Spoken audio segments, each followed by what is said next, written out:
Oui, alors bonsoir à tous. Dans un premier temps, j'aimerais vous parler des activités hivernales.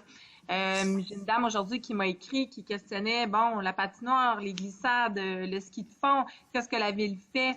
On a beaucoup d'installations en ce qui traite les patinoires.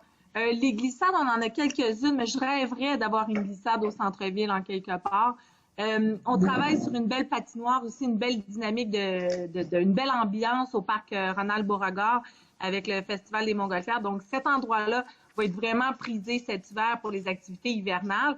Et en ce qui concerne le ski de fond, moi, je pense que c'est quelque chose qu'on devrait peut-être regarder. Je pense qu'il y a beaucoup d'espaces verts où est-ce qu'on peut pratiquer ce type de sport-là. Maintenant, sans nécessairement l'encadrer, mais être capable d'en faire la promotion, peut-être avoir des ententes avec des golfs, je pense que ça pourrait être intéressant. Puis il y a des secrets bien gardés aussi. Moi, je vous dis qu'il y a un espace superbe pour faire du fat bike pendant l'hiver. Donc, je vous invite à m'écrire si vous voulez en savoir plus. Mais le Haut-Richelieu regorge d'espace pour faire des activités extérieures cet hiver. Donc, je vous invite vraiment à regarder le site web de Tourisme au Richelieu, entre autres, qui va vous en proposer.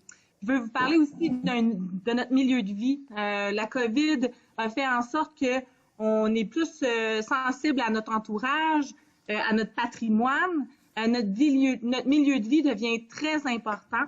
Puis je pense que on le voit via les gens qui marchent dans les rues, il y en a beaucoup plus. Notre patrimoine est important.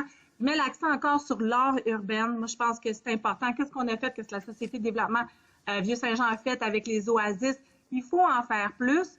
Puis quand la ville s'occupe d'embellir des espaces, ça a un effet positif sur les gens. Ça a la luminosité, la brillance, ça donne un sentiment de sécurité.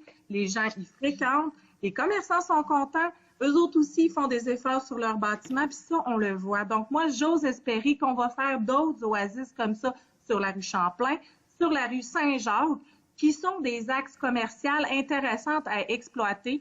Il y a déjà des beaux commerces qui sont installés. Ils travaillent fort pour rendre leur devanture belle. Moi, je pense que la ville a là la responsabilité de vraiment travailler ces espaces-là pour les rendre sécuritaires, les rendre intéressantes à visiter. Puis ça coûte pas nécessairement beaucoup d'argent. Finalement, j'aimerais vous parler de redéveloppement. Il y a encore des endroits, des bonnes affaires à faire au centre-ville. Il y a des locaux encore de vacants avec des taux de loyer qui sont peu dispendieux. Donc, je vous invite à visiter ma page Facebook. À toutes les semaines, je vais vous présenter un local qui peut être loué ou qui pourrait peut-être être acheté dans l'éventualité pour faire des affaires au centre-ville. Alors, sur ce, je vous souhaite une excellente soirée. Merci, Mme.